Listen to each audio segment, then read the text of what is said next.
The preliminaries are over. Meteorological winter is here. The three coldest months, December through February, the period that's used for most climatological purposes and to verify most winter forecasts, at least when it comes to temperature and liquid precipitation. Back in mid-November, the Weather Channel sent Penn State meteorology alum Mike Seidel to State College to cover the big snowstorm. And while here, Mike interviewed our own Fred Godomsky, who offered this pearl of weather folklore. Exactly, there's a rhyme, and of course we love folklore here in the home state of Punxsutawney Phil.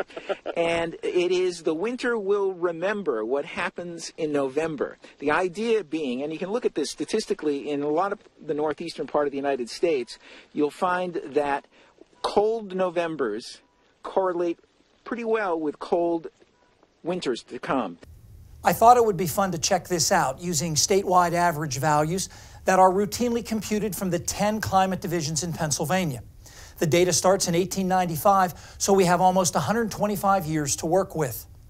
Now, the November 2018 data isn't official yet, but last month will definitely be a top 10 wettest November in the state and about the 10th coldest.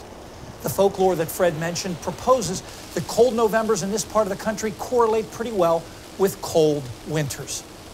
Now, if we consider the 10 coldest Novembers on record in Pennsylvania, 8 of the 10 winters that followed were colder than average, and 3 of those, including the infamous winter of 1976-77, were the 3 coldest winters on record.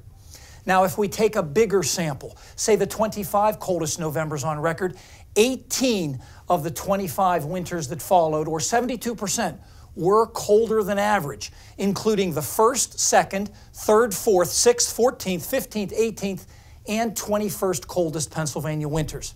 The chance of this happening randomly is very small. Now, what if November is warmer than average? Well, if we consider the 25 warmest Novembers on record in the state, 17 of the following winters were warmer than average, including the 1st, 2nd, 4th, 5th, 6th, 7th, 11th, 14th, and 20th warmest winters on record. So there's clearly something to be said for winter temperatures in Pennsylvania, remembering what happened in November. Now, as for November precipitation, tipping off the coming winter, if we consider the 10 wettest Novembers on record in the state, and this November was most definitely a top 10, just half the winters that followed were wetter than average, and none were top 10 wettest. If we expand to the top 25 wettest, 15 of the winters that followed did have above average precipitation. But on the flip side, if you consider the top 25 driest Novembers, 15 of those were also followed by wetter than average winters, including the 1st, 2nd, 3rd, and 5th wettest winter. So the precipitation signal is very mixed, especially when compared to temperature. It is worth noting that in the last few years, the connection between November temperature and winter temperature has worked pretty well.